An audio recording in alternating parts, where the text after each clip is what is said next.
Çamköy'de yaşayan BK iddiaya göre aynı mahallede bir çocuğa cinsel istismarda bulundu. Çocuğun olayı anlattığı ailesi polise giderek BK isimli şahıstan şikayetçi oldu.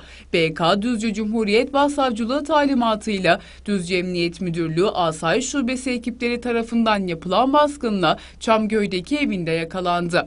Yakalanan BK'nın daha önce de basit yaralama, gasp, yağma ve çocuğa cinsel istismar suçlarından sabıkaları bulunduğu bildirildi. Suç makinesi BK bugün adliyeye çıkartıldı.